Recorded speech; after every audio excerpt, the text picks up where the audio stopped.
Hello, everyone, and welcome to another episode of Tree Action, the Human Forestry Podcast. And joining us all the way from Winnipeg, Manitoba is Emily Michelson. I believe I said that correctly. Yep, you got it. Right. Thank you, Emily, for being on the show. And joining me, as always, is my trusted partner in crime, Tony Tresselt.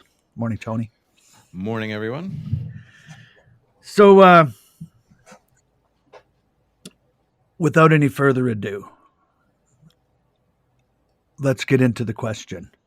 So, Emily, if you would please share with us the first memory that you have where you felt a connection to trees or a tree. Yeah, so you mentioned this question to me months ago, and so I've here and there pondered it a little, and I just feel like every answer I come up with sounds kind of like contrite bullshit, to be honest. Because you go on a podcast, you want to sound like interesting or inspiring, or at the very least maybe charming. But I was like, because my initial response to that question is, to be honest, I was like, I don't feel particularly connected to trees beyond the where it's all connected, Right. like that, obviously, kind of thing, right? Like everything. Yeah. Yeah, so that's my initial, trees are so cool. But, I mean, I'm an arborist. Basically, I just like climbing stuff. Okay. I don't even like tree gear or any, I'm just I like my body in a tree, is awesome. Yeah, so that was my first response. I kind of came up with a few things, and then I was like, okay, what about, often I just, if I'm doing nothing but, breathing, then I feel connected to trees. Wow. Because they're like the lungs, right? You're just so it's but it's like an obvious connection. And then, sorry, this is so many different answers. But, no, go ahead. It's good. Yeah, I do have one story about, it's not a super early childhood memory or something. It's just I was at work maybe a decade ago. Mm-hmm. And I remember we had to cut one branch. Maybe it was 2-inch diameter. It wasn't huge. And it was but it was high up. It was just for a very rich, very particular person, right? It's just they needed that one. And so we're not going to climb that. We'll get the ladder. I hate ladders, but we got the ladder out. We have the super long extendable pole saw. And it's still a little short. So I go way up on the ladder and way up with the extent. This is sketch beyond I would never do this now. I hope I would not do this now. Yeah. And so I've got this long, it's a 20-foot or so extension way up on the ladder, and I'm trying to cut this thing, and I'm, I don't even remember if it was working or not, and then I fall backwards. Yeah, just off the ladder. No way. And right behind me, there's a spruce tree. And I fall into the spruce tree. Yeah. And it just felt it's many arms just gently placed me back on the ground. Yeah. And yeah, it was it just felt the tree was it was helping me. It caught me, because you can fall off a ladder, break your neck, or Oh yeah. get seriously messed up. Yeah, so I guess I felt a little connected to that tree. It did save my life. Right. Well, that's an interesting story. I when I first started, well, it was my second job. I'd started at one tree company and I got my job at a second company. And it had been a couple of years, it was a nouveau, and I was learning new things because they did things differently. For example, the second company used spurs for removals, and the first company I was at was very Shigo, very ultra. So we just used spurs ever. Like they didn't even own spurs. So I thought spurs were like this sinful device. And then Yeah. I go to this company and they got spurs. I'm like, oh my God, what am I doing here? And and I'm very studential. I'm in college and I'm like everything's ultra by the book and they're a much more established company. So they got some gray areas. Well, one of them was they would shape spruce trees. Okay, so Mm. which was kind of like topping and so on. So I was misgivings of it, but I was there and it's one of those things you do. So what we would do is we would go up, cut the top. It was very specific. It had to be no bigger than and no smaller than. There had to be lots of small growth for it to establish new leads, so on. And then we would cut it there, and then we would pinch that between our knees. Like so we would stand up on the top. And then what you do is you'd find your line. That was the term. And you'd take a pole pruner and you'd hold it up under your arm and kind of cradle it in one arm. And then you'd have the string. And then you would start by your knees and pick a line and you just clip and you'd go around circularly and just trim the whole thing into a shape, right? From the top. And these could be big, tall, like 80 footers, 60 footers, and you're just giving them just basically well, they were called top and shapes, you know, Mm. and Oh, and we were maybe cutting off 3 or 4, 2 feet at the most. So it was like just a little buzz cut, right? And they didn't really stress or anything. It was actually, and from the bottom you couldn't see the topping cuts, and and a lot of people like that look.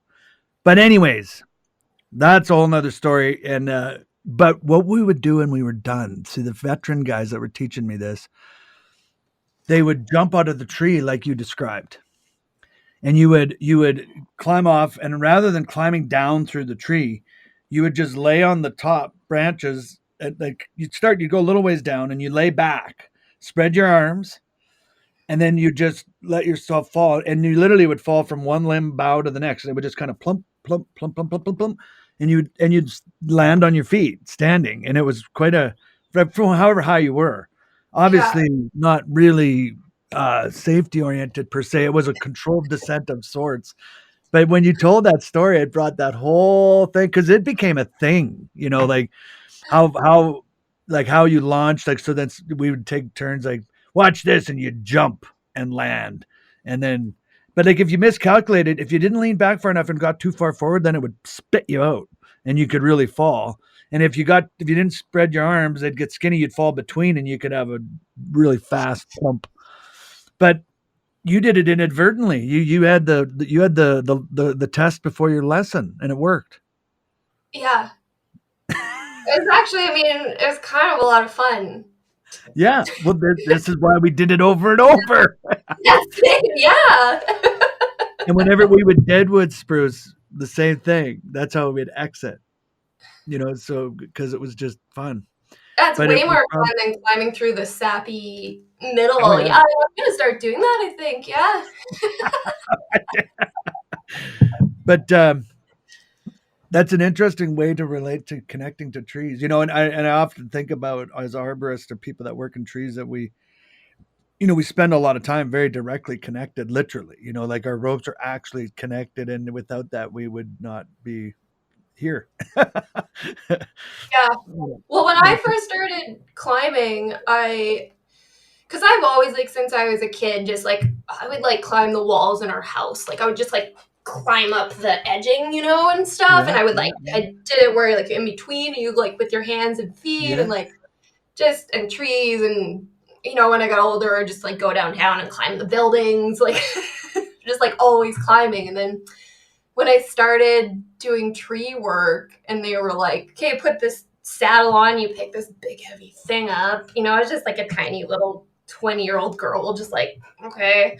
And then like, okay, and then there's all these bits of metal and junk. And I was like, how in the world do you guys climb with all this crap on you? Like it just felt so inhibiting. Right. Yeah. But I mean, you can't swing through a tree in Manitoba, at least, without a rope. Like, we don't have vines like that. So, No. yeah, Yeah. I was watching I don't know, I just thought of this, but I guess thinking about like vines and tropical, it's not really tropical, but we were watching, because I was trying not to think about doing this podcast because it's like so terrifying to me to do this. Like I'm completely freaked out right now. So I was trying to think about like anything else. So we were watching Planet Earth, Yeah. which in hindsight, there's a lot of trees there, but I had no idea. Apparently, do you know of this tree called the mountain ash? That it's a type of eucalyptus, Oh, apparently. okay. Okay. It grows in Tasmania. Tasmania is insane. Like we were watching it, and I constantly was like, "What?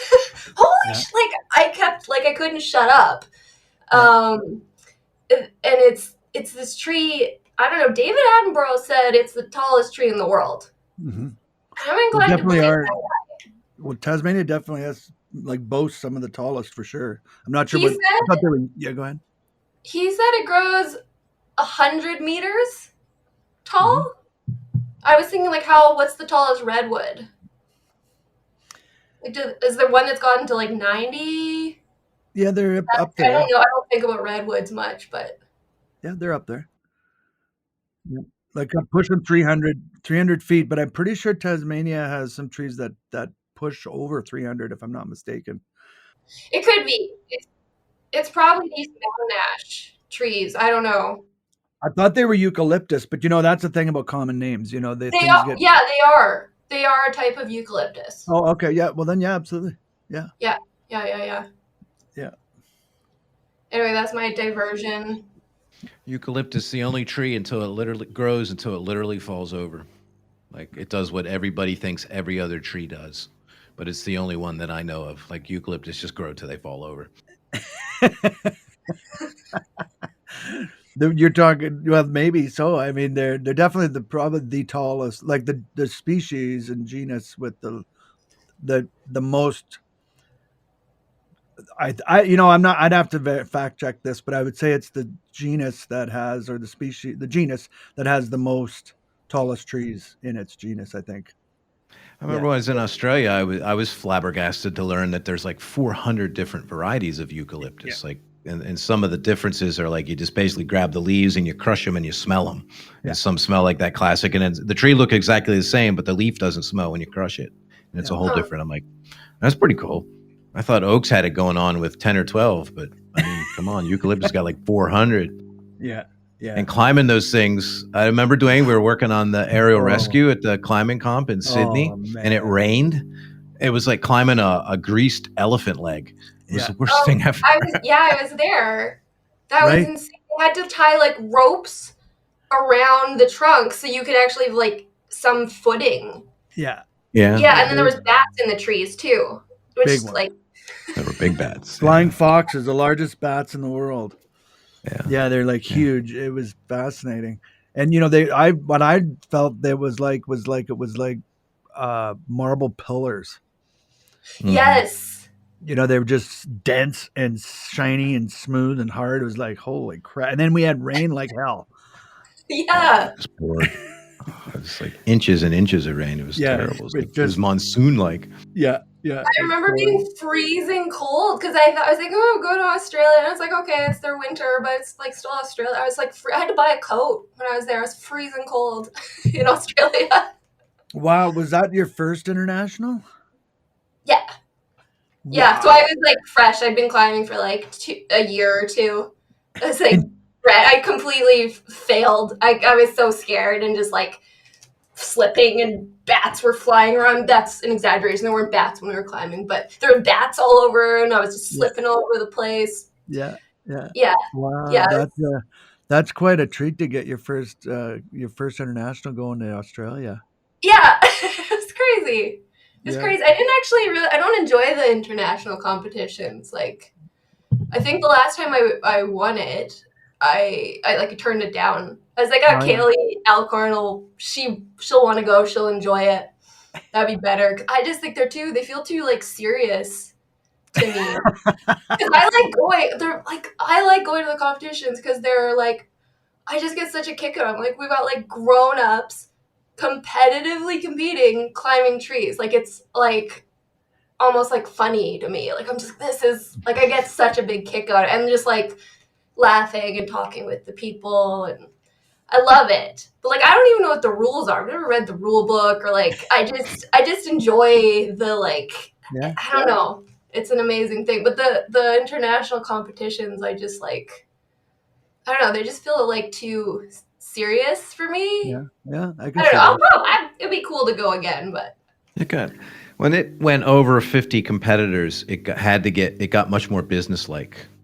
Just because you just didn't have time to sit around and chit chat with all the, like I remember being the head tech in the work climb, and there's 35, 45 competitors. Like you could spend some time talking in the tree. It's like last time I was head judge at work climb, there was like 70 some competitors. Like you couldn't even say hi. Like it was like an assembly line, and that's yeah.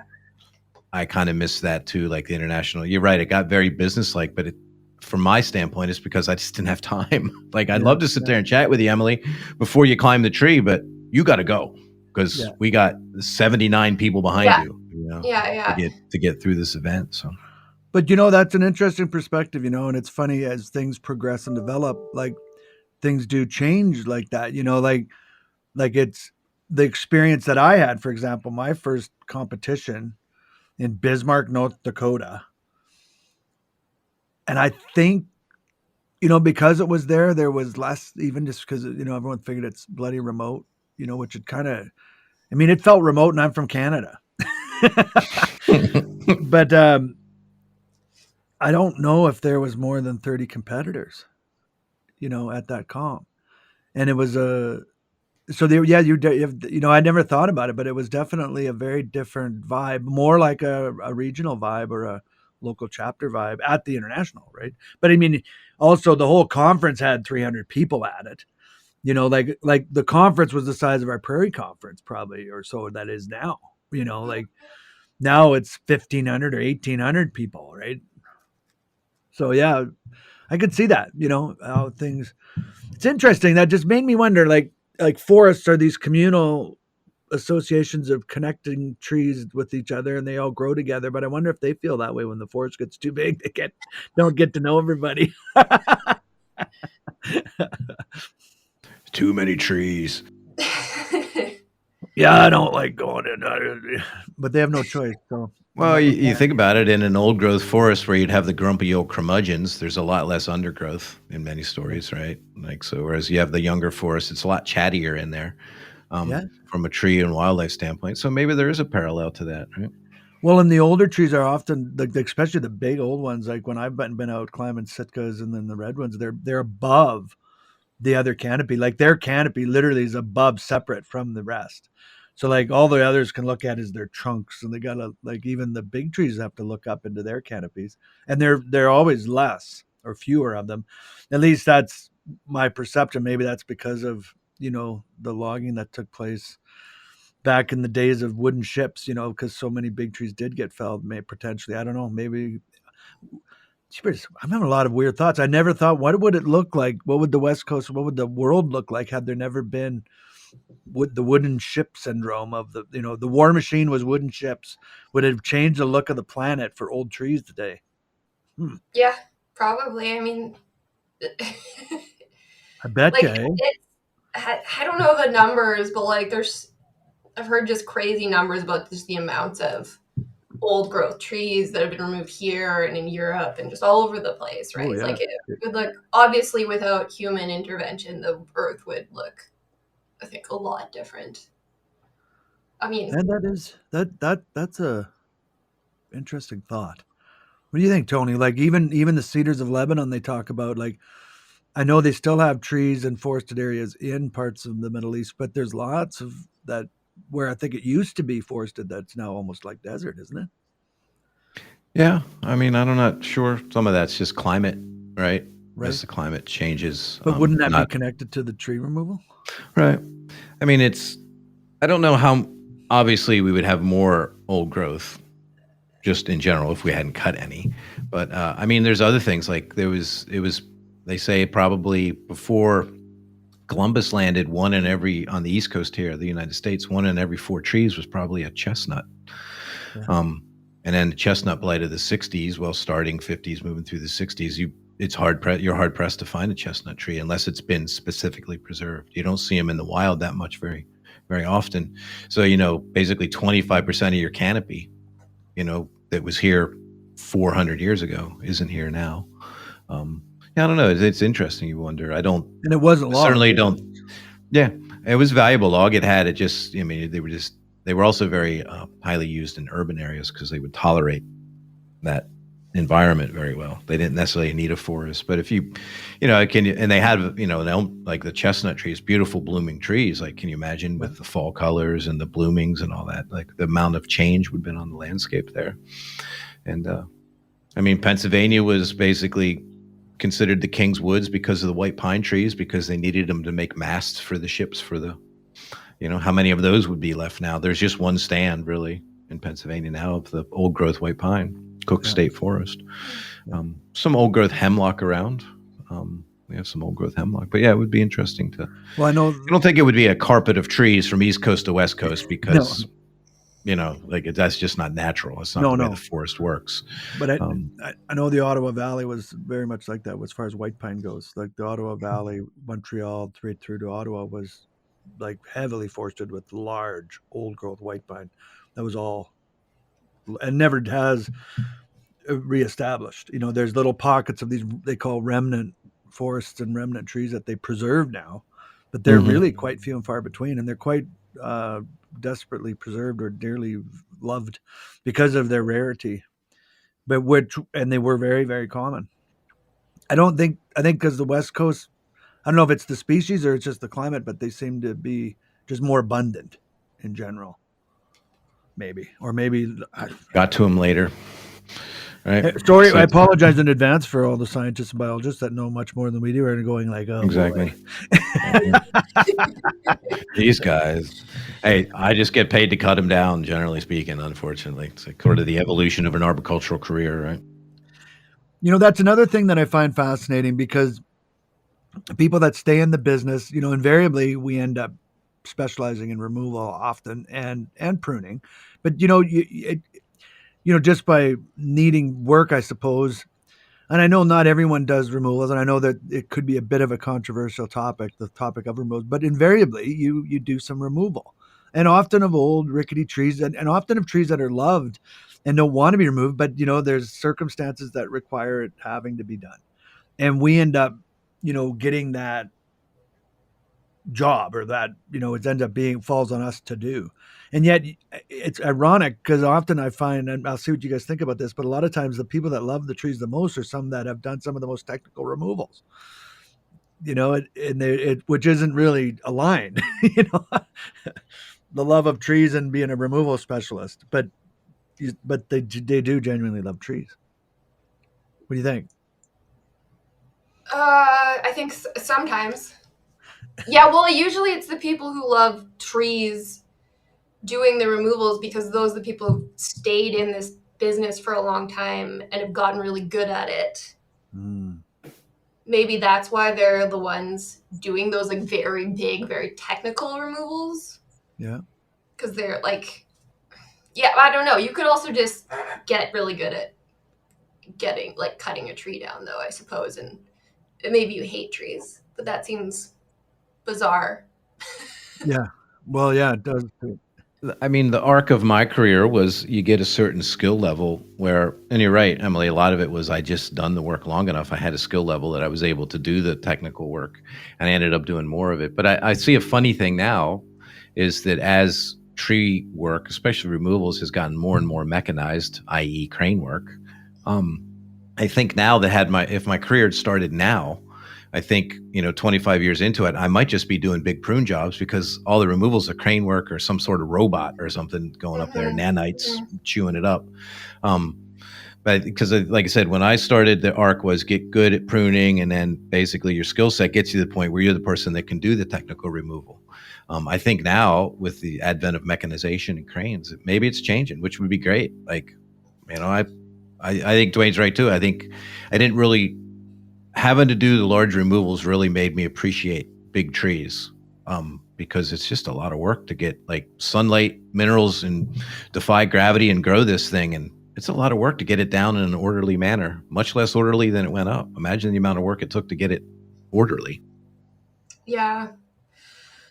Oh shit, I had a thought. Oh, it was a brilliant thought, you guys. I totally lost it.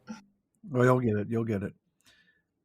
But I liked your idea there, though. Like, Emily, you sparked a curiosity in me. I want to pursue a little bit that you said maybe not everybody, like, do you think or see people that, where like either started as a job because they need a job and then actually fall in love with it, or then, or never do, or, that progression, it seems to me, you hear it said often, like anyone that stays in it, you got to love it to stay in it, because it's not the kind of job that necessarily pays great and is never easy. Yeah. Well, it's crazy. Like in Winnipeg right now, it's just like every second truck I see is a chip truck. Like there's an explosion of companies here. And I'm like, why do so many people want to do this job? Like, yes, I love it, but it's like it like destroys your body. And like, it's just so hard to do. I'm like, why do so many people want to do this? I don't know, but I think I know what I was going to talk about. When you're talking about things getting mechanized and like using more cranes and stuff, I was going to say that for me personally, at least, like my company, for instance, I literally just run it with like an old Chevy pickup truck. And I don't have a stump grinder or a chipper or a bucket or anything. So I do some removals, but I mostly do pruning. And often it's like it doesn't make sense because the price I would have to charge to even make it worthwhile is like it's not competitive even. Right. And it's often just safer. I'm like, like I'll have long-time clients where I'm like, I could give you a price for this, but you're going to get a way better price and it's going to be safer if you like hire one of these other companies because they've got a crane or they've got a bucket or something. Yeah. So just more and more. I'm like, well, this doesn't even make sense for me to try to compete with this. So you know what is funny? I ordered because I keep trying to study for the ISA exam. Yeah. 15 years in, I'm like, I'm going to get that thing one of these times. And so I keep ordering like the latest version of the study guide. Right. So every 5 or whatever years, they put in a new one. So the last time I got the newest version, right on top of the book, when it came, there was like this ad for some kind of a machine that like does tree removals. And it was like saying how this is great. You can like, instead of using like 6 guys to do this removal, you can just use one. And I was like, okay, so basically you're like, here's the study guide to become an arborist, but here's this thing that's like, we're going to take away your job though with this mechanical device. I was like, why is this on top of the ISA study guide? Like, that's so uninspiring. It's so just like, oh, well, I thought it was funny. Well, it is. And marketing and advertising is, they're so often separated from, the education department, right? So it's like, oh, we got someone to, they paid for the design changes or something and they get to put their ad on it, but it doesn't align, and that seems to happen often. It seems like, and it is incongruent and it is funny. Yeah. It's but that happens all the time. And I don't, I'm glad you can laugh about it, because I think that's a big part of it, is being able, 2 things. I mean, you've expressed your anxiety over doing the podcast and you're doing great, but your honesty about the certified arborist exam, like it doesn't appear to be getting you down. And I mean, it shouldn't, like, whatever, things don't have to happen in a specific time frame, or, there's no right or wrong, that whole concept, and being comfortable enough in yourself to be able to speak of it. When you can talk about it, it shows that you are, like it shows like if there's a lot of people that wouldn't be brave enough to say that well, I got the last 5 editions because I've been taking this long to do it, right? And there's a lot of people that are going to relate to that, and Yeah. that's the beauty of honesty and openness and willingness to share, right? I've thought about why I haven't actually taken the exam, and there's 2 reasons I've come up with. One is I wasn't like this when I was in like high school or anything, but now whenever I take a test, like when I did the track or whatever, any kind of test, I study like crazy. I want to get it. I want to ace it. I want to get like 100%. Okay. And I keep studying, and then I never get to a point where I'm like, oh, I like really know this. I'm gonna nail it. Now I can get 100 or 90 something percent. Right. And then my life will get like the season will come on and it'll get too busy and I'll stop studying, and then like a year or two later in the winter I'll like get the books out again and like okay. And so that's one of the reasons, is like a weird like perfectionist thing about test taking for some reason. I don't know where that came from. I didn't always have that.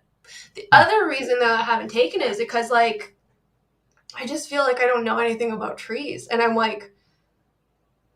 worried that if I take it, I'm going to fail. And then all my like worst fears are going to be like proved that like, oh, I'm not actually an arborist. Like I don't know anything. So Well, I think what I need to do is just book the exam so I have a date, right? Once you have like a Right. firm date, a Yeah. target, Yeah. then you can hit, because I don't even have a target to hit really. So I just need to like create that target and, a few months out or something, give myself some time, but not too much time. And then you can like hit that target. Yeah. Right? That's what you got to do. Setting a But goal anyway. and creating a deadline definitely has that effect. It definitely works for me.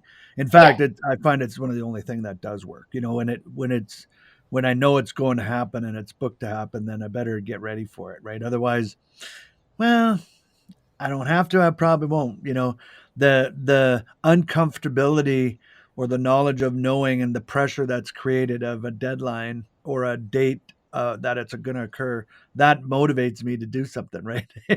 that that I think that's why it's become, I don't know if you've noticed this, but I've seen a lot of stuff, especially online, where people are really into making like that calendar of your life.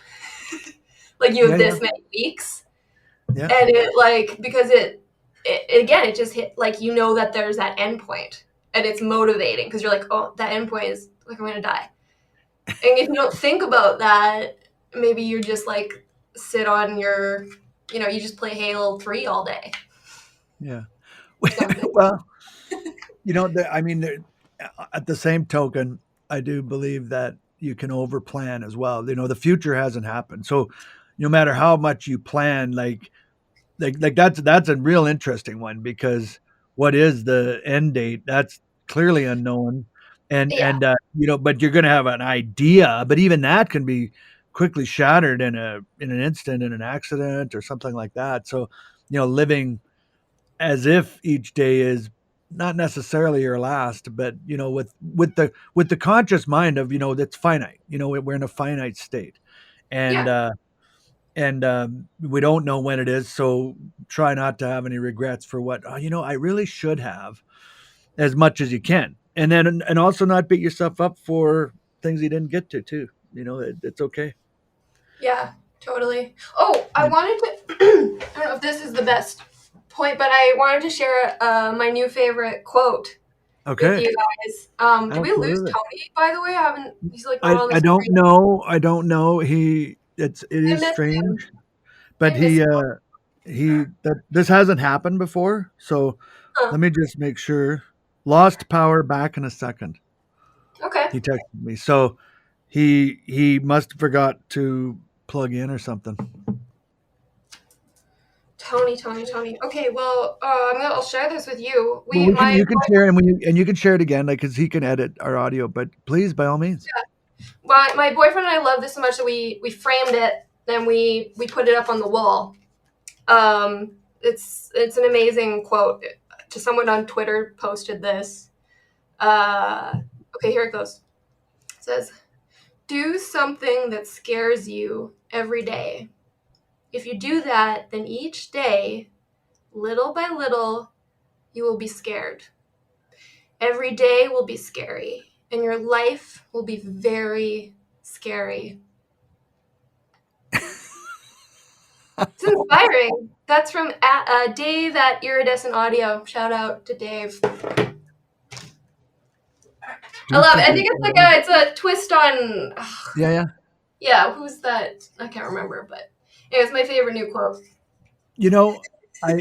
It seems to me that it's a trend that I'm noticing, and I'm gonna, I guess this will be a morphology question or an age question, but or a comment.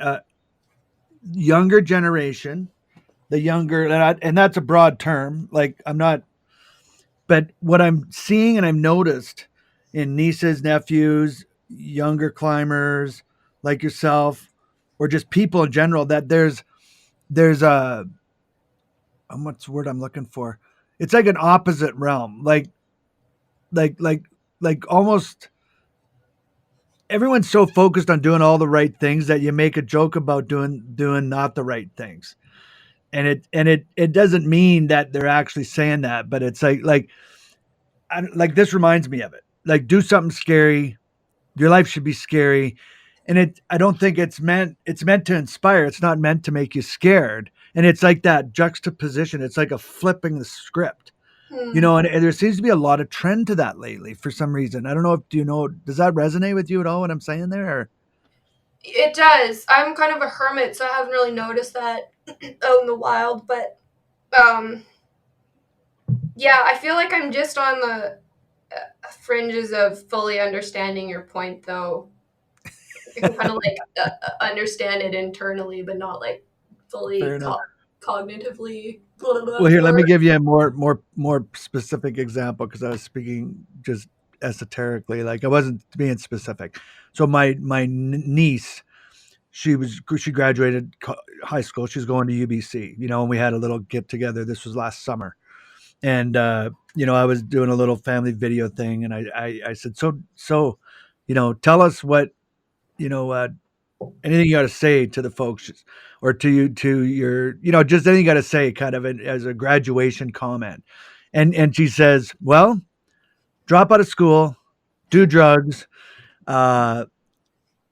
eat junk food and play video games or something like this. And she just said it as if, and laughs. Right. And it's like, and I'm sitting there going, why would you, but it's like, it's just, what do you, but that's what I mean. Like, you hear that more frequently, more, and they're not meant, she's not saying do that, but it's sort of like, well, what do you think you should do? Or what do you think I have to say? I don't know. But I was kind of taken aback at first. I'm like, what, but no, obviously she's not, but but that was all she had to say. I was like, that's what I got to say. And it's like, okay, right on. And, I don't know. I just find it interesting. And this quote reminded me of that. And not to say that you don't do it, but that the message is buried in there. It's not a message of well, I think there is an element. I have to say, I do think that challenging yourself and pushing yourself on a regular basis, even potentially a daily basis, has great benefit. And I think it is important. Absolutely. Yeah. Well, that's one of the reasons I like being self-employed is, especially I'm really kind of a quiet introvert type, and running a business, I'm terrified every day. It's the scariest thing. I get anxiety just making a phone call. Huh. And I have to call people back and stuff. So I have to talk myself up. I'm gonna make this and I thought I've been doing this 8 years, I guess, or so, 7 or 8 years. And I was like, okay, eventually I'll get used to it, right? I'll get better. I won't have that fear anymore of making a phone call. But no, it's still just as strong as ever, where I have to think about the things I'm gonna say and hype myself up. I'm gonna call back, this old lady, this sweet old lady. What? Scared to call her back. I can relate to that. Yeah, but I love it because it just makes me really uncomfortable. which is great. And then I can come home and sit on the couch and wrap myself in a blanket and drink hot cocoa or something, right? Like it's fine. But Well, and yeah, even doing this podcast, you maybe that was because I remember I asked you, and you were like, I don't think so. And then it was, I don't know if it was that it's the it was next day. sometime. Yeah, the next year. You know Yeah, what? I will. yeah. And I thought, wow, that's cool. Well, So because maybe that was part of what played into that I was decision. like, exactly. That's like all it was. I was laying in bed and I was like thinking over the day and thinking over your invitation, and I was like, oh my god, just thinking about that makes me so uncomfortable. Like I can feel it in my body, where I'm just like, ugh. And I was like, well, should I do it? And I kind of thought, well, there's the answer, right? Like that's so scary and so uncomfortable that I was like, I have to say yes to that, basically, because it was just, yeah, it makes me Interesting. so uncomfortable. Well, there's no, wow, it seems profound to me, and it's simple and yet very interesting and profound for me because I know in my life like when I've experienced the more discomfort, and you can use whatever words you want, pain, suffering, the concept of a dark night of the soul creates and brings about such unbelievable change, and typically positive, beneficial change. Like it's difficult to go through, and it's you might even think you're going to die emotionally or spiritually. Like it's so difficult, but yet when you go through it and you know you know come out the other side, or whatever phrase you want to use, you're better for it, and you don't regret it. It was actually helped you grow. And when you enter into those situations knowingly and choosing to do so, there's always typically a positive result and a positive outcome. And the opposite is true too. If you decide not to out of fear, it's too scary, I'm not going to because I don't want to be scared. Well, then that I think leaves you wanting sometimes too. Oh, it absolutely does. Like that's actually one of my greatest fears. Maybe even my greatest fear is just having regrets in life. Right. Like I think that's what I don't want so badly. I don't want to regret not doing. And I don't have. I'm trying to think. The other day I thought of something that I regretted, but I don't really have too many regrets. But I Yep. feel like it's just one of the worst feelings, being like, oh, you didn't take that opportunity, and what did you do instead? I don't know. I can't quite Yeah. get at that Well, feeling. regrets are I think are somewhat self-induced, and I think we have a choice. There's a saying in a reading I read that says, we do not regret the past nor wish to shut the door on it, but rather see how our experience can benefit others. Right. So, because that's the thing about like regret is like looking at something and wishing you hadn't done it or it hadn't happened. Whereas experience is looking at something that maybe was painful and clearly not a wise decision, but what did you learn from it and how can it benefit yourself and others? That's a different view of it, which is opposite of a regret, right? And the regret could Right. be turned into, and that's a dicey thing to talk about because we have things that maybe some people have chosen to do things in a you know in a state of whatever high emotion that they really regretted, and it did cause a lot of pain, but potentially maybe there is the growth that came out of it is what we need to try to focus on. Oh, totally. No, I sometimes I look back on my life and I think about just all the things that in the moment or in a stretch of time that seemed like a hardship or a negative thing, like I could see positive things coming Yeah. of that, Right. um, out of that experience. Or it would like Yeah. sometimes it's a certain type of like a part of you feels like it was destroyed, and then you get, I don't Yeah. know if it just leaves space for something new, or whatever. You maybe just learn something or develop Yeah.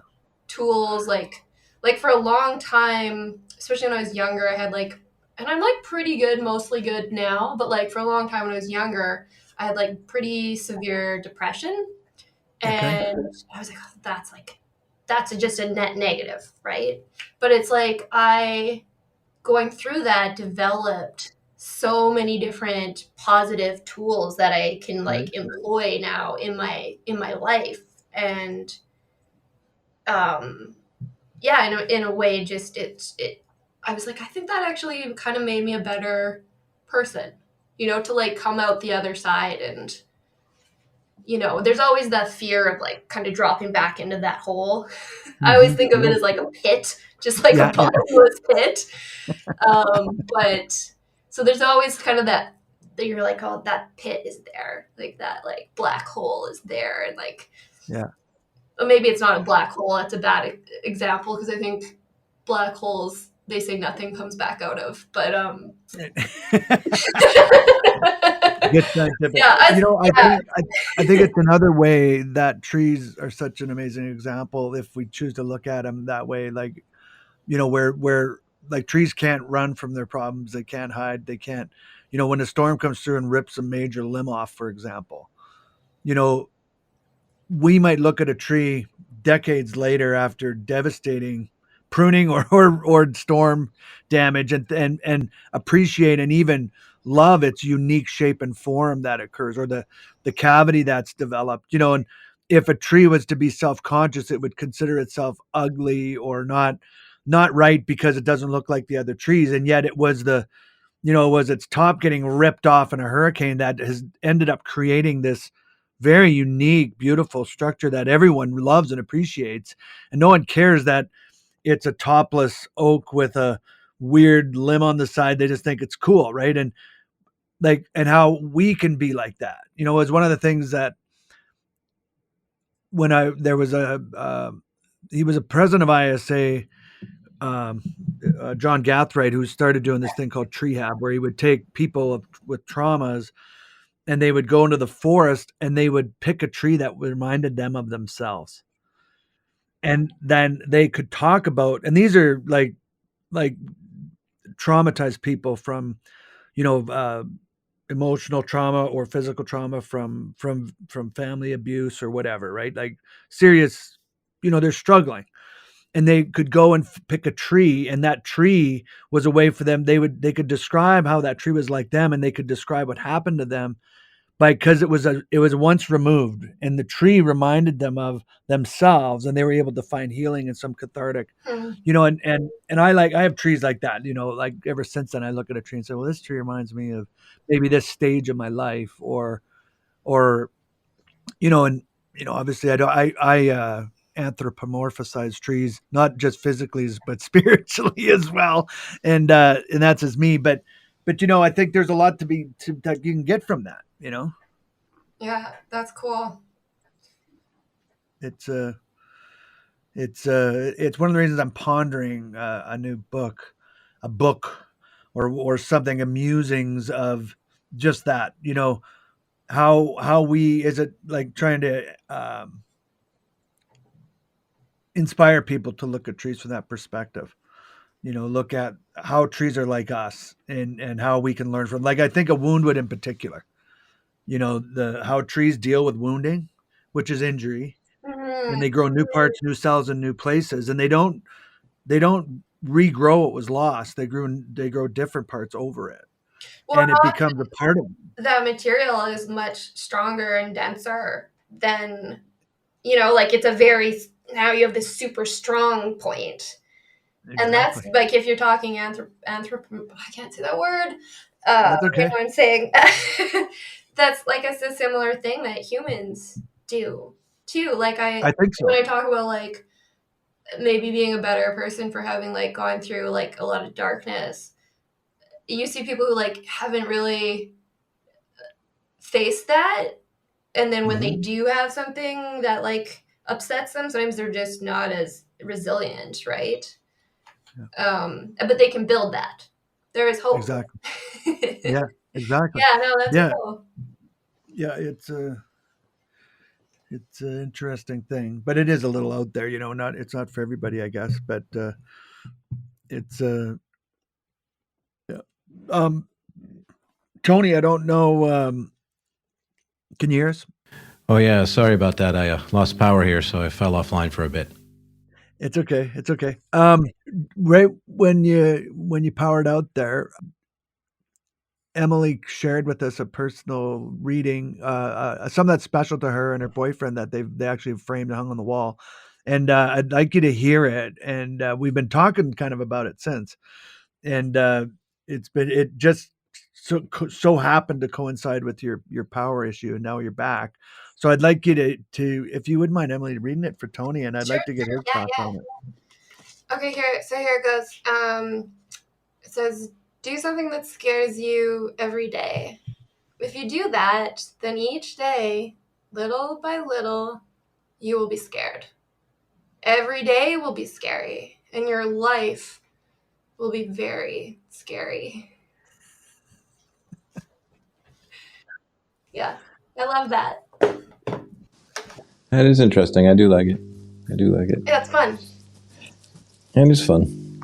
And it's true. Yeah, I've always had a bit of a different take on fear or scariness, in the fact that I don't think courageousness or bravery is the absence of fear. I think it's just more the management of it. Totally. And while it sounds a bit cliche, it's not about not being scared. It's just about managing that fear, right? Like there's nothing wrong with being afraid of something or being scared of something. In fact, if you're not, there's probably something wrong. You're either overconfident or psychopathic, one of the two. So, yeah, it is good to, and it's through. I think Dwayne says it all the time. Through bad times or through change comes growth, which is important, right? Like if everything's happy, you're never going to change. Why would you? It ain't broke, don't fix it. So yeah, it is an interesting. I think you could summarize it down to be: it's just good to lead a scary life. Yeah. Well, yeah. Well, I always say, like, if you stop moving, and it's true physically and emotionally and all that, if you stop moving, you die. Yeah. That's what I always say. And it's totally true for, like, if you see older people especially, and if they like stop moving, and you see like that old lady who's always out there walking. Yep. Their minds are so much more alive. Like they're so much more alive. And that's the change is movement too, right? Yeah. Yeah, no, there's Shigo would talk about that a lot, and he hated the word balance because people would always talk about balance, right? And he's like, balance, like the definition of balance is no movement, right? Like when it's balanced, it isn't moving. And he said that's you're getting close to death at balance point, right? So he would always call it dynamic equilibrium because it's a seesaw, but like if you're on a seesaw and you're balanced, nobody's having fun. Like you're just sitting there. Like no one's going up, nobody's going down. He said like balance is not really the achievement what you're after. You're after constant flow and up and dynamicness, right? Movement. Yeah, like I love that. Because I think about balance a lot too. I'm like, God, it's so elusive, this balance thing. We try to live a balanced lifestyle. Like it's like impossible. It feels impossible. And I love that. No, I love that. That's I always hated the term balance too because it means, oh wait, I had like a really good year. Does that mean next year I should have a really shitty year to balance it out? Like, no, F that. I'm not doing that. Like, and I like the dynamic equilibrium. I always relied a little bit more on the word rhythm, right? Like there's ups, there's downs, it's like one leads to the next and the next leads to the other. But I like, when you apply it to, Dr. Shigo's term of dynamic equilibrium, I think that gets it even better, right? Like it's a constantly moving target. Yeah. And just because you're down doesn't mean you'll never be up again. And just because you had one shitty day doesn't mean you should have one good day to balance it out. Like why can't I have a whole bunch of good days and just one bad day? I don't want no balance. Well, you could, and that could even be dynamic equilibrium. In fact, where I find it most profound, and this might be just way too simplistic, but this is how my brain works, is I look at the weather all the time. The weather to me is the greatest example. And it's funny because that's what everyone always talks about, talk about the weather. It's the first thing you talk about almost with anybody, right, is the weather. And like some days are just shit. Like it is blowing, cold as hell. You just don't want to do nothing, man. Like, and there's some days I'm like that emotionally or spiritually. Like it's storming, it's black. And those around me can tell.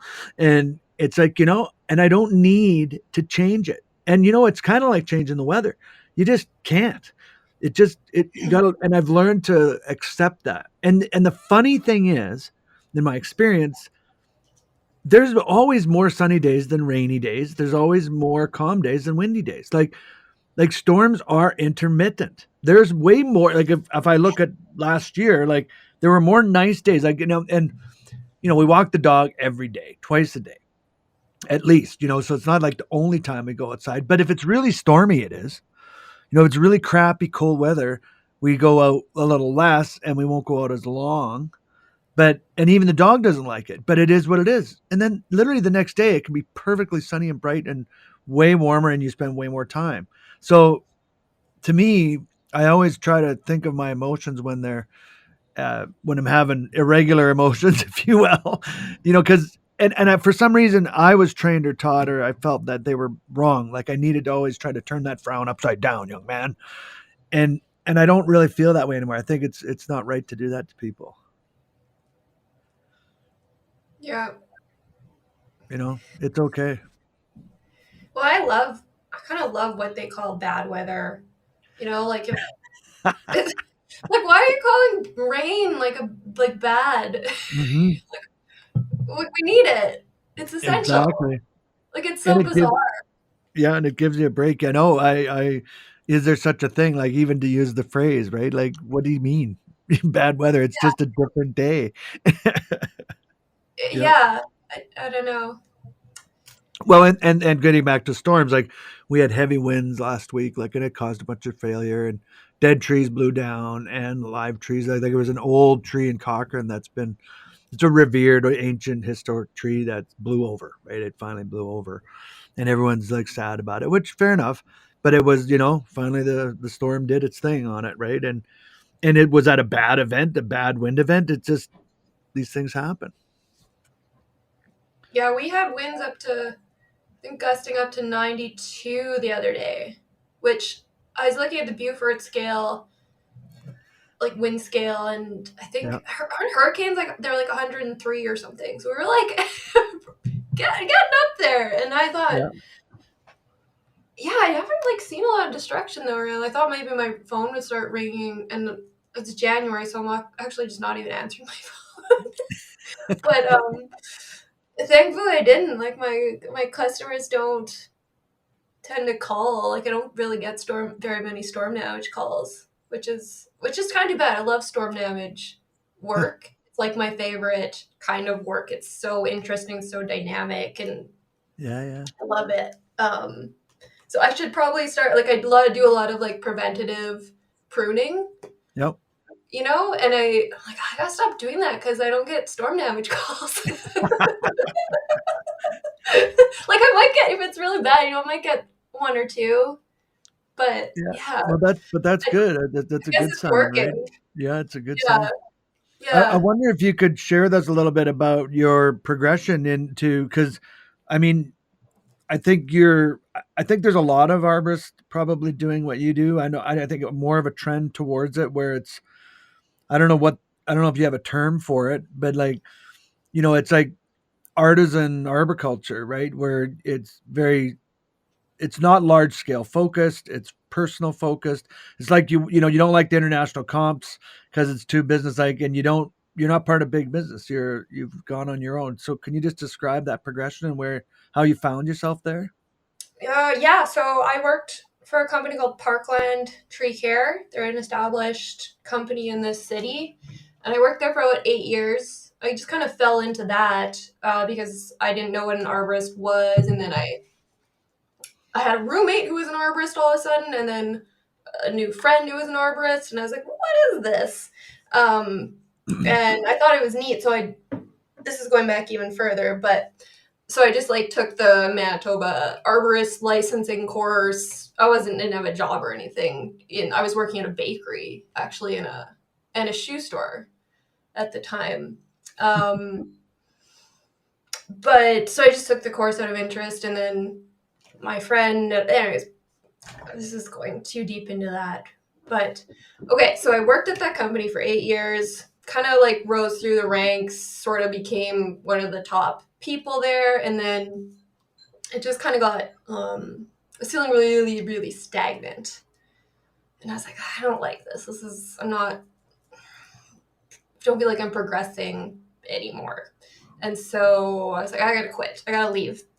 Like, so I quit with, like zero. I'm not a planner, so I had no plan. I just quit, and I'm like, so I quit my job. It was like the end of summer, middle of summer, maybe. I got really depressed. I shaved all my hair off. It's just like, Wow.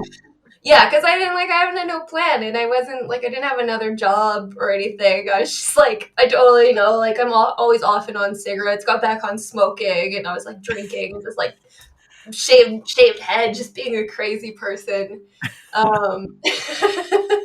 And then there was a climbing comp coming up, and I was like, I guess I'll go to that. That'd be fun. What am I doing anyway? So I went to that, and those things are always so inspiring. So I was like, oh, this is great. Still not doing anything, come home from that. And then, I don't know. I had a friend who needed like to be taken care of. He had a surgery go wrong. So I basically like waited on him hand and foot, took care of his dog for like 6 weeks or something. Which, if you're ever feeling bad or you're depressed, I highly recommend just take care of someone else for a while. Because it totally like was like, now my stuff doesn't matter. This right. Caring for someone else. It makes you feel great. You're like, oh, I'm so useful. Yeah. And then I don't know, at some point, my brother's friend, he had taken a drone from work. He wasn't supposed to do that. And he got stuck in a tree. Right. So, and he lived out of town, and like, I shouldn't identify him too much. It doesn't matter. And so he was like, can you like come and get this? I need it, but I need it like before work. So I had to get up at like 4 a.m. and drive out of town. Right. And I went and got this drone out, and that was my very first job that I did like after I left the other company. Wow. Was just like saving a drone. Drone rescue. Drone rescue. And then I had some people who like wanted some work, so I was like, okay, well, I guess I need some money. So I got a truck, I got insurance, and and then I don't know, it grew from there. I always said I would never start a business, though. Like, I always, like, people would be like, oh, when are you gonna start your own business? And I was like, there's no way in hell I am ever starting my own business. That's the craziest thing. Like, I've seen business owners, and it's like, that's all they think about as their life is like their business. And I was like, no, there is no way. That's so stressful. So then I just started getting calls, and I don't know. That's still kind of just how I do it. Like, I don't like advertise or anything. Right, you're saying. That's 8 years now. Yeah, it's crazy. It's 8 years, and I still feel like I don't know what the heck I'm doing. It's just like, and you mentioned that you don't advertise, so it's word of mouth and basically recommendations. Yeah, it's all word of mouth. I love that because, I mean, essentially my work started with friends and family and people they knew. And I really like my friends and family. And so it just like, I started with this like group of people that I love. And then that's like spread out to more and more lovely people. And like all my clients are lovely. I love them. Like I spent like, I take, so like I'll do like 5 quotes in a day. Yeah. That's like a full day. Cause I like talking to them, like they're just so fascinating and lovely people. Yeah. And I just was like, and people kept being like, oh, you need a website. you have to get a website, you have to have social media, all this stuff. And I was like, I don't want that. I don't want like randos from the internet calling me. Like, Right. screw that. So it's taken a while, but now I have a great base of just awesome people that I work for, you know? Mhm. Because usually really nice people don't tend to be friends with total jerks, you Right. know? Yeah, I mean, yeah. probably there's like great random people. Like the only person in 8 years who has not paid me was someone who was just like driving by. Just like that was my only like a random person. Right. They were a cab driver. That's the only person who's ever not paid me. And I think it also helps getting paid when you're like, that person is connected to other people. Absolutely. That, you know, there's like more accountability somehow. So I don't worry about people paying me. And how has that served you as far as like livelihood goes? Like you clearly have a home there. Like you're like is it like profitable? And I'm not talking about like it seems like it's going well. Like you're eating, you have shelter, you do, you know, you take breaks, you have vacation. So like it's working. It's good. It's been really hard. I did something which now in hindsight I think was like naively ambitious. But at that time I just did it. Whereas I bought a house Yeah. about the same time that I started a brand new business. Yeah. And then my house needed like, it turned out like so much electrical work. And so it was like, I had like all this crazy debt. And so for the first number of years, I was like in the winter, like working at a deli and a grocery store for like minimum wage. And I was like shoveling snow. I actually injured my back shoveling snow. It's still injured from that. But it was like, it's been tough, you know, it's just been like, just try to make it work. Keep going. I don't know, maybe I'm delusional, but a little bit of delusion can be good. No, it's been rough, but now after 8 years, I'm like, okay, things are like, they're okay. You know, I'm not worried about money too much, you know, I still like, I'm careful, but yeah, it took a lot of just like grinding away at it. And the first few years before I had a client base, I actually picked up a bit of work with some other companies, like my previous employer. I did some work for them, and like I did some just estimating, which, oh my God, I hate doing estimates day after day. It's like too much. I love doing it when it's my clients, but for like another business, it's weird. It gets weird. It. So yeah, no, I don't know. For me, it was like the only path, you know, like it was just like, well, that's where I'm going. But like I say, I don't plan. I've never been a planner.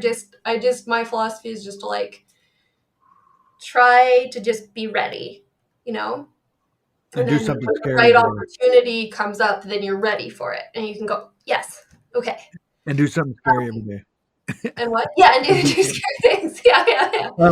So I mean, that. You know, I found it interesting when we started. Like you created a room in your house for the business and for like your office, right? Yes. And you mentioned that was an evolution too, where like you're saying like you can't really, your kitchen can't double as a kitchen in an office or your bedroom or whatever. It can if it has to. Right. For sure. I have the luxury of having a house where I have a space that I can dedicate to it. It doesn't mean that like just because if you live in an apartment or something, like you can make it work. I believe. Right.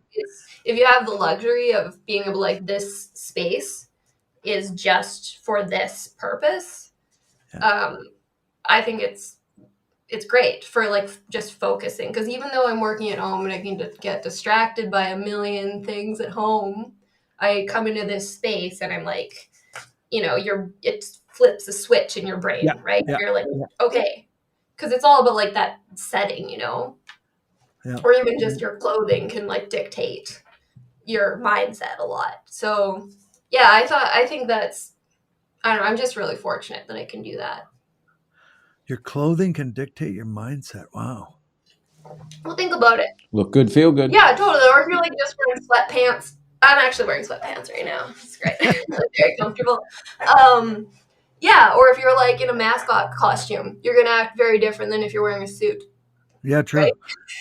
I was down in Louisiana, and there was some guys from New Orleans in a class.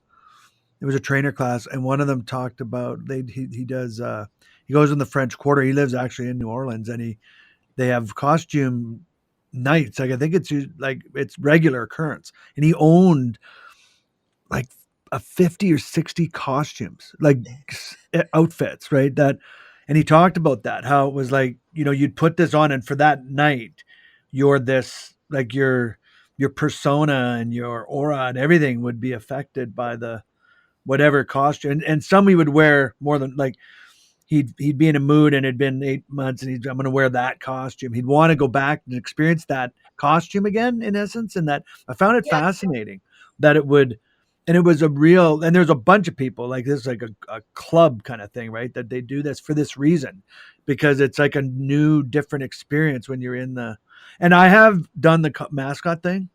So I get it a little bit because I've been in one and I've worked a trade show like a few times. And it is, you're really not yourself. You're something different. It's quite interesting. But I haven't, I don't know that I can say I've felt that in clothing so much. But maybe I need to expand my thought on that. I mean, Tony, you're nodding your head like all over the place. That's resonating with you. No, I don't even like Halloween. My mom dressed me up as a speed bump. I took the hint, got out. But you don't. Well, I thought when we were mentioning about like dress and what you're wearing. Yeah. Oh yeah, I definitely think it can. I mean, I think that's sort of it's like if you're going for a job interview, you probably don't wear, a pair of board shorts and flip flops, depending on the job, I guess, right? So I think there's a part of it. I think it's slipped a little bit. I don't think it's as big as it used to be. Those sort of, I'd say, cultural demands. But I do agree with, like Emily, if you have room for a space for work, because if you work off your couch, every time you sit on your couch, you'll eventually feel like you should be working, and you'll never, and I had a hard time, when I stopped doing production tree work full time. It was essentially working from home as a subcontractor. It's like, it was hard to know when to stop working if I didn't have a space to go work in, Yes. right? Like, because for many years, like I always had a drive to and from the shop. Like it was never less than 30 minutes. And there was specific spots like houses or intersections I would get to in my drive to work and my drive home from work. That'd be like going to work, it'd be like, all right, shut off the home, turn on the work, and then the exact opposite in the way home, it'd be like, all right, shut off the work, turn on the home. So that when I could give myself 15, 20 minutes to kind of stop thinking about the limb that almost hit me in the head and the one that landed on the roof and all the things that went wrong. And I could get, so when I was home, I was trying to be more, home. And it's difficult when you work out of your house to do that. And it's a technique I find now, even, if you're having a hard time focusing, just change your location, and maybe changing your clothes can help too. I don't know. I haven't tried that one yet. Totally. Well, or a costume, right? And I think women have an advantage in this. I believe, because I've noticed like they'll like women can dress different, like change completely, and you'll even feel their energy, like they'll be more confident or they'll be more relaxed depending on what they dress in and wear. Like, the shoes to the hat to jacket, pants, everything. Like it creates. I think women do it more. They're trained to do it more than men. To be honest, we don't explore that as much. I don't know. I hope that doesn't sound sexist. I think the wardrobe is more prevalent in, like, a woman's closet is typically quite more vast than a man's. Oh my god, I actually hate clothes shopping. So I have like not very much clothing, to the point of like every time I have a birthday, my boyfriend actually like buys me clothing because he's like, you need some clothes. I hate clothes shopping like so much. I like having clothes that I like to wear, but like the actual trying things on and stuff, like I just hate it. But yeah, I wonder. That's interesting. I wonder if that effect is more potent in women than in men, like what they're wearing. Because I Well, think it that's not, affects men to some extent if you're wearing like this like fancy suit and you're looking really slick and stuff. Like, yeah. I mean, I'm sure it still has an effect on men, but and I don't think that's a sexist comment that you made. Yeah, But I think men definitely can do it, and there's some men that gravitate way more towards it for sure. Like yeah, I know that I can wear. Yeah, I definitely can feel it. Like if I'm wearing something that I really like and I feel good in, I think I look good in, then I'll feel more confident and stuff too, for sure. So it's not relegated. It's just and the other thing is with women they have the added thing of hair and makeup, which is a whole nother thing too that a lot of men don't delve into, right? Because that's a yeah. whole nother way to totally change a look. Anyways, I don't know why we're on that topic, but I don't know. This isn't trees. yeah, but it was so. Well, it's interesting. I found it curious because when we talked about the podcast, you said like phone. That's it. There's no website. There's no this. There's no that. And you had a card with your number, and that was it, right? And this Oh, is I how didn't I. haven't even named the damn thing. People are like, Yeah, what's your business called? I'm like, doesn't have a name. Like you it's don't have a registered. name. You don't have a name, do you? No. I've registered with the like company's office or whatever here in Yeah, yeah, Winnipeg. So it is a registered business. Got a BIN yeah. number. But it's just It's a registered under number. Just a my name. numbered business. Just a numbered Yeah, business under your it's name. Yeah. registered. They're like business name. If I ever have to put an official document, it's like business name Emily Michelson. Right. Like there's no name, and I I keep feeling like that's so silly. Like there should be a name, but I another fear of mine is having a bad business name because there's so many. Like you just see some businesses where like that's just like the worst name. Why would you do that? It's often people's first impression of your business is your business name. Yeah. And I also have a hard time committing to things too, and I'm worried that if I don't know, then I'll be like married to this name, and I don't know.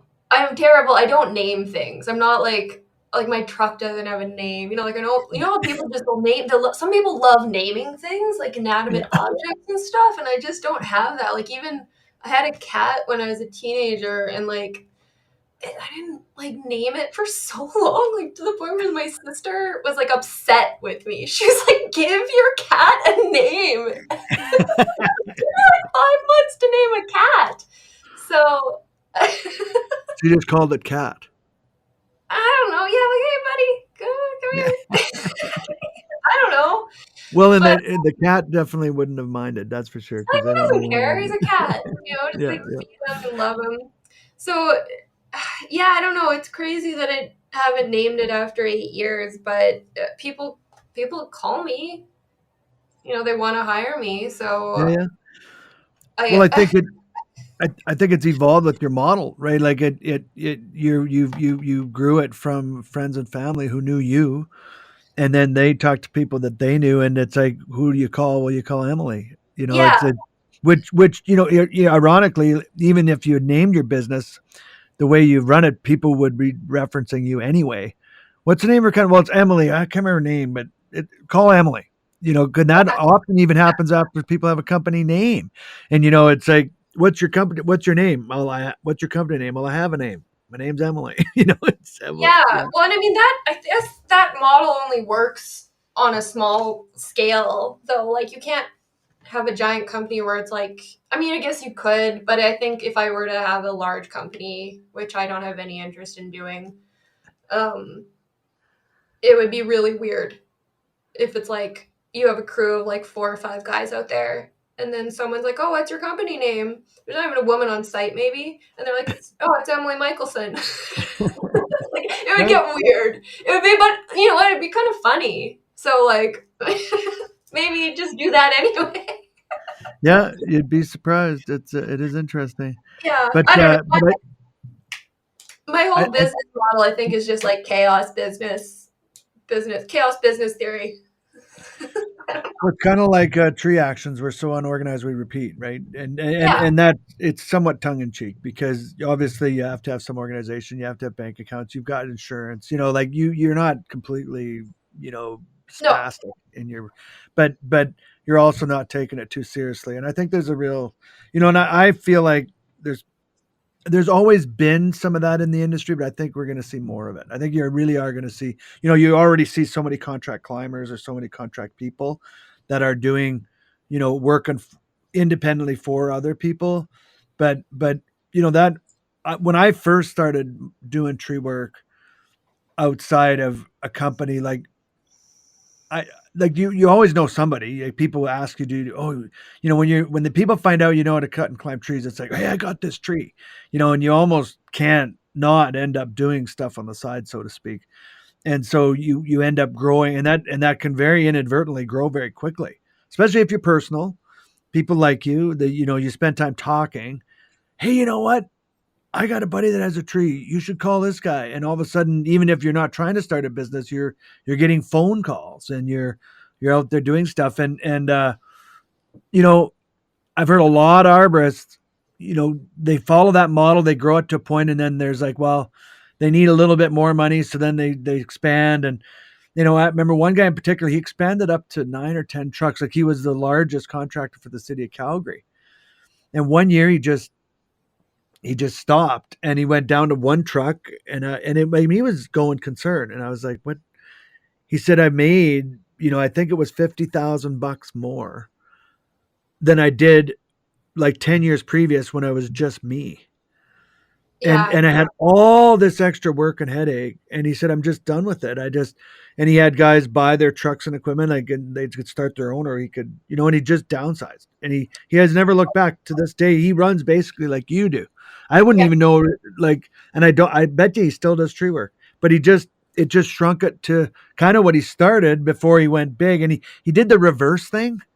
And I found that quite fascinating. And I think there's a lot of guys that do that. A lot of arborists and late men and women that just, they service their size. And it reminds me of Europe, like restaurants in Italy.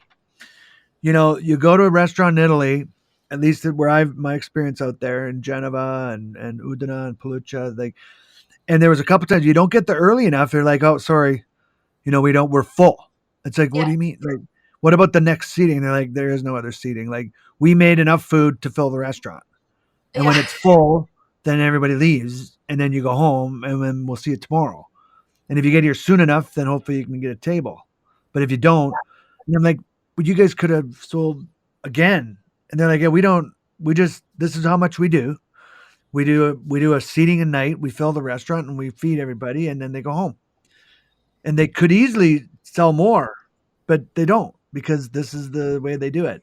And I found that it was the first time I kind of opened my eyes to that concept of like, okay, which I found interesting and strange, but it's not a North American kind of concept, right? No, actually, well, I remember years ago I was like I think it was in Portland at an international comp, and I remember talking to some of the European climbers, and I don't know if it's like this still, I would imagine it is, but they were saying like, yeah, like most of the arborists there are just independent, and then we like collaborate if we need. And I don't know if subconsciously that's dug into my brain or whatever, but I was like, oh, that's really cool. And that was like years before I started my own business. And now we're kind of doing that here, just kind of informally. We've been building a collective of individual arborists, and we've talked about even maybe like having some more like of a formal, like some kind of portal's the right word, but like where we can actually connect more, like, okay, this person has this piece of equipment or this skill, but we just do that informally, where you're like, okay, I know, like, well, Ruth Mendel, right? When I have a bucket job, I call Ruth. I usually just turn down bucket jobs, but if it's like a long-term client that I really want to do the job for some reason, or there's like a bunch of other pruning or something, I'll call Ruth, and she'll come in, and she doesn't own a bucket, but she has contacts with bucket operators and people own buckets. So she'll come in with her bucket truck. And then I've got a few different guys who like do stumps, and like one guy called for like chipping, and I don't know. It's really fortunate. It's just sort of grown. Like when I first started, I had like one colleague that I would work with sometimes. Yeah. And now after 8 years, there's just like all these little kind of feeders like out. And it's just, yeah, it's really cool. Well, it's pretty much the way it sounds to me a lot like how a forest stays connected and functions. Yes. Everyone interacts and helps where they, and they help each other. And then probably they even would too. Like if someone, yeah, it's just cooperation, right? Tony, I know you're from a very different model, I think, so to speak. But I mean, then again, I don't know. Maybe I'm misspeaking. Like being in the family business, I know you guys are larger, but even in that, like you're not nationwide or anything like that. Like I bet a lot of it is still referenced and reputation, isn't it? Yeah, I think that a lot of it ends up going through a little bit of cycles. I mean, having been in the same area for 30 plus years, I see the kind of the small tree concerns come and grow. We've been around long enough now that we've seen people like build a small business like Emily's and basically grow it and then retire. Yeah. So I think there's an ebb and a flow to it. I think that you're always going to have the bigger, larger, mid-sized tree companies around. But I think there is room for a lot of people that, do the small owner operator. And I can remember when my brother was growing his business, he got to the point where he had to decide if he wanted to be a tree climber and an arborist or a business owner. Because he couldn't do both. There's not enough hours in the day. Right. And he made the decision to become a business owner and grow his business from there. And I could see where a lot of people would choose, well, you know what? I think I'd rather be an arborist more than a business owner, which is, there's a lot. And over the years, we've lost clients to people that like, well, I don't want that big company on my property anymore. I mean, nobody changed. It's still, but now we have 3 trucks instead of 1, kind of thing. But that's fine. It's just, there's no problem with that. People want to deal with who they want to deal with and have that personal connection and, a lot of its appearance. I think there's a lot of room for it. I used to think it was an evolution thing. Now I think it's a rhythm thing. I think it comes and it goes. I think you'll see a surge of smaller companies, owner operators doing, smaller stuff, sort of that communal network thing. And then I think they'll slowly go up into a larger business. And I just think it will cycle back and forth to an extent. And it's all good. I never want to see it go to just big commercial tree care because you lose so much, right? Yeah. Totally. Yeah, you really do. You really lose a lot with that stuff. I think there is a place for all different types of businesses, like all different sizes. Like I remember a couple of years ago, a big tree care company moved into the city, and a colleague of mine had been hired as like to recruit people, and he called me and he was like, Emily, I've got this great opportunity and it's going to be so good and blah, blah, blah, talking it up. And he was saying, and you really should be worried because, this is going to take over and you're not going to be able to survive as a business. Like, you should really jump on ship with this. And I thought about doing it. And actually Ruth, again, she's amazing. She had got the same call and I talked to her about it. I was like, what do you think about this? She's like, no, we're always going to have a place. Our clients love us. For us, they don't, they're not gonna, maybe the odd person might jump ship, but yeah, she's so wise. She's amazing. I love her. And so I didn't take it. I didn't take that opportunity because it was, you don't have to take every opportunity, right? You shouldn't. But no, there's a place for everything. And I hate those big, I don't know. No, I was gonna go off on some other tangent about franchises, but we should stick to true stuff. Yeah, I think it is like you said. It takes. There's a place for everything, and I think that I don't know if it would be possible, or that we have everyone in the right mindset to have everyone like theoretically, you could have 1,000 small owner operators like in love with all their clients and everyone loving each other and doing that sort of thing. Like, and I'm speaking very broadly here, but there's always going to be, there's a lot of, there's going to be a need for, there's commercial sites where there's just someone that's managing all these trees. There's utility lines, there's streets, like where people do care about the trees, but it's just managed on a different scale. They're not going to necessarily, maybe they wouldn't be the fit for the homeowner that wants the special tree in the yard taken care of. They're going to find those artisans, those owner operator proprietor type businesses. And there's always going to be a need for that. but there's also going to be the need for the others, right? And I don't think we should, or try not to, pit one over the other. Like, again, the model in the forest, like everything has a purpose and a function, and there's the predominant species, but all the subspecies underneath, and the fungus and the mushrooms and everything else, that there's a place for everything in there, and I think we need to try to keep that in mind, and not vilify one over the other, but just recognize and honor its place where it does what it does for the purpose it serves, I guess. Mm-hmm. So now the big question, how much do you think like AI is going to affect all this? I feel like we're in a pretty good industry in terms of like having our jobs not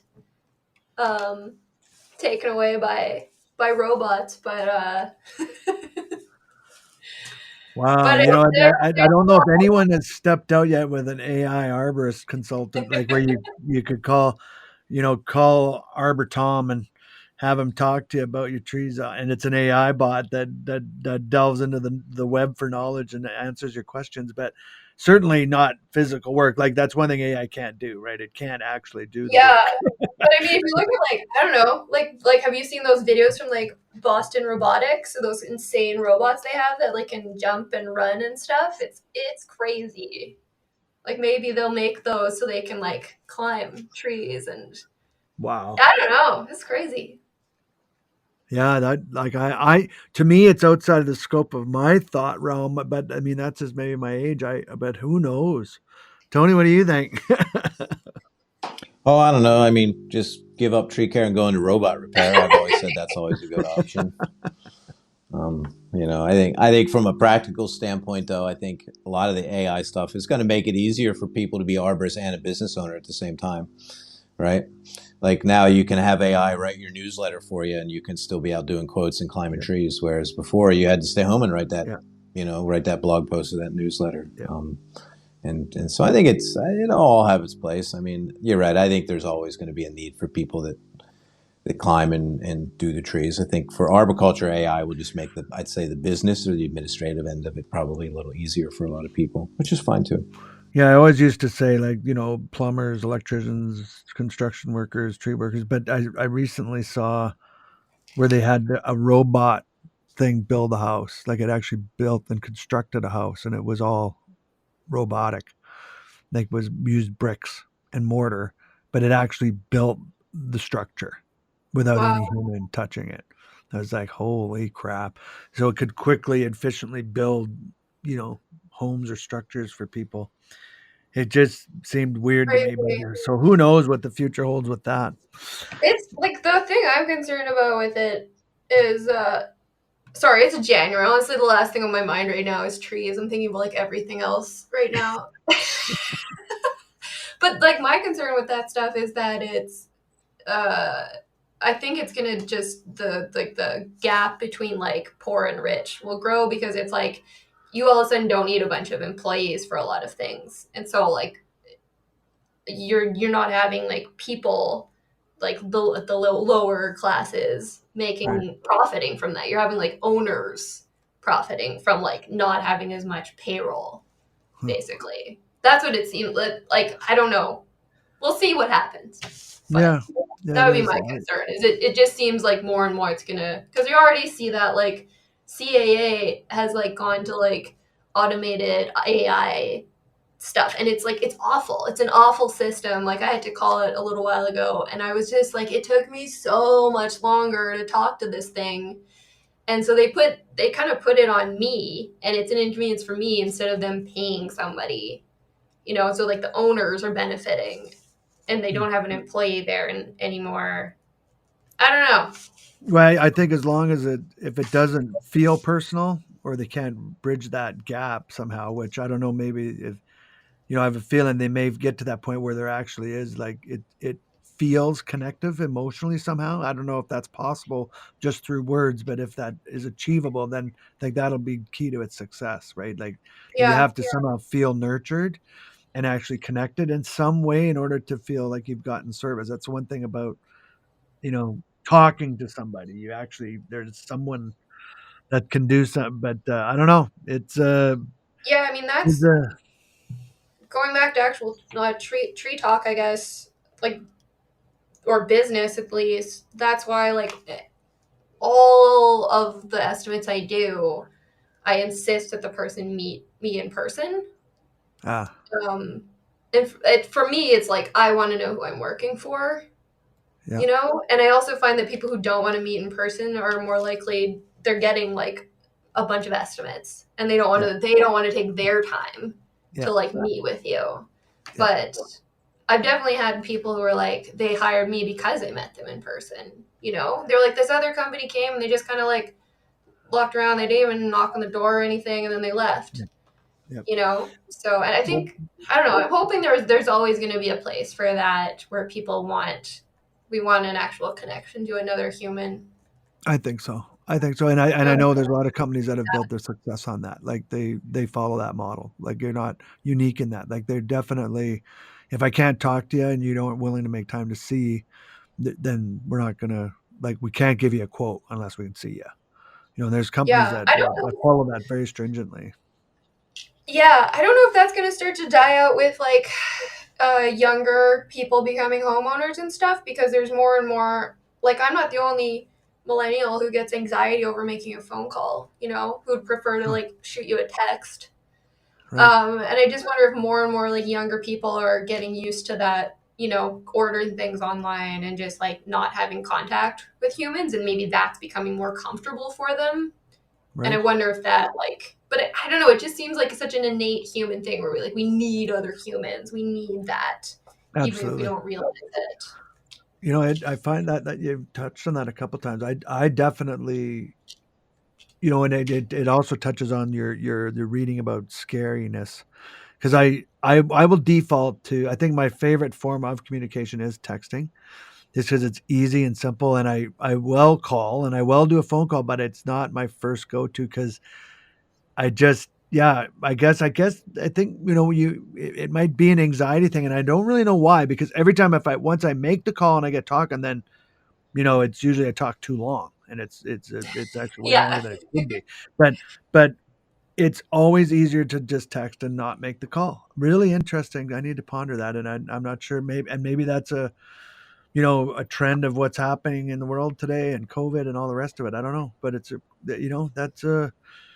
I definitely feel better when I make the connection, and it's magnified in person. You know, certainly. Yes. No, it's true. I do also feel better when I actually talk on the phone with somebody. Once I've gotten to that step, like actually, once you're in it, it's good. It's better. I don't know, Tony. What do It's you think? faster often. Yeah. Well, it can be. Yeah, and I think sometimes that's why I know my calls are long, because I talk too much, but maybe if I got more efficient. But Tony, do you think that, like, do you relate to that? Like the anxiety of having to make a call to somebody, or Oh yeah, I hate phones because I write way better than I speak. So I would rather, I think better when I'm writing. I can articulate my thoughts better, I believe. That when I'm writing, even something as simple as a text is easier for me than to try and, like, I can write wonderfully, but the words that come out of my mouth are often trash. So um, I think too, for me, it's important. I've gotten better as I've gotten older, but when I was younger, I didn't understand the power of the pause. Whereas writing, it was like you had to pause, right? Like, whereas if it was in person, I would just say the stupid thing. I wouldn't take the time to pause. I didn't understand the power of, like, everything that you say should be true, but not everything true needs to be said. It took me a long time to learn that. that's scary. Yeah. Just going back to that point of like, yeah, phone calls being scary. I think honestly, I was learning about kind of the human evolution the other day, and they were saying that like the whites of our eyes actually developed, like, it's a human thing, because when you're talking to another human, you want to be able to see their eyes, and the whites of eyes, you can even just like, you can see where they're looking, you know, like if you're looking off in the distance, if you're focused, whatever, it tells you so much, right? Like I always feel really uncomfortable talking to someone who has shades on. Like I hate it. I don't know if you guys have that. Like, I will pretty much always take my shades off if I am going to talk to someone because I know for me, it makes me so uncomfortable. So I always take my shades off so they can see my eyes. And I wonder if that's part of the anxiety of like a phone call. Because like even a video call like this, I'm like way more. This is why I actually set up the desktop because I was like, oh, I don't want to be on my phone. I won't be able to see it very well. I want to be able to see who I'm talking to. Right. And I think a lot of that is just like our eyes. Yeah. Oh, absolutely. Yeah. You know, it's a big topic in our trainer class about training trainers is eye contact and using your eyes. They're the windows to the soul, right? There's an insight, and it's what makes you alive and living. I think that's one of the things that they'll never be able to do with AI, right? No matter how good it gets. I don't know. I guess I should never say never, but no, I agree 100%. And eye contact is big time, and it, you know, avoiding it. If you are avoiding it, you know, there's reasons for that, you know, and it conveys mistrust or it can convey empathy or sympathy or it's tied with a lot of things. And, you know, when you're in a good space, it's more easy to make eye contact and to have clear headed eyes, you know, or clear eyes. And, yeah, they're a pretty powerful indicator, I think, too, of just overall health and wellness. You know, whites of the eyes in particular. You know, I know when I was, you know, not living as good a life as I could, like substance wise, you know, I had a problem with alcohol addiction, and my eyes have changed a lot since I quit drinking. And, you know, it's one of the first things you can notice, and you don't, it's so subtle, right? But when the eyes are not clear and it's not the lenses, it's kind of the whites around and stuff, or even around the eyes, you know, like, anyways, it's a little personal. I don't want to freak people out, but I mean, it's pretty profound. Eyes are pretty significant. I love talking to strangers. As like introverted as I am, I actually really love talking to strangers. It's a lot of fun. But I had just like, so at the grocery store, it's like great because you're waiting in line. And so I was talking to this random guy at the grocery store in line, and he was like, I can tell you're healthy because like your whites of your eyes are very white. He's like, I can tell you're very healthy. Wow. I was like, well, it might also be that you see the kale and the cucumbers and stuff in my grocery cart. But yeah, he said it's because Yeah. It's funny. Interesting. Grocery store's fun. You know, I saw a couple of days ago, I was at the grocery store and I saw this family walking along. It was like a man and a wife and a baby. And the woman she was breastfeeding. She was just like walking down the aisle, not even like a cover over, you know, sometimes women like wear something like over like a privacy kind of thing. She just I was like, that's amazing. Just like so, I was like, to have the balls to do that. I could never. I was really impressed. Well, and that, you know, and even that it's that no one raised any fuss over it or whatever. Like it's that she had the confidence and the freedom.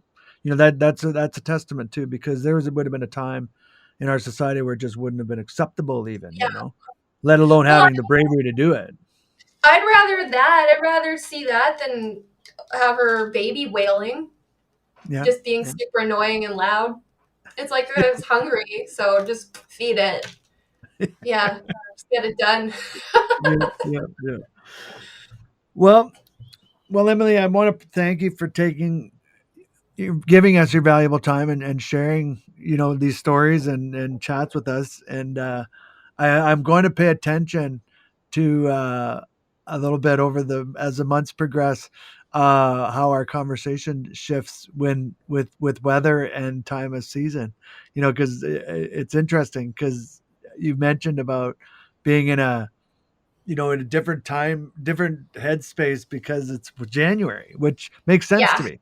And it's interesting. Big time. Like I'm thinking about everything else. Like I was thinking about the moon. Did you know the moon is slowly moving away from the earth?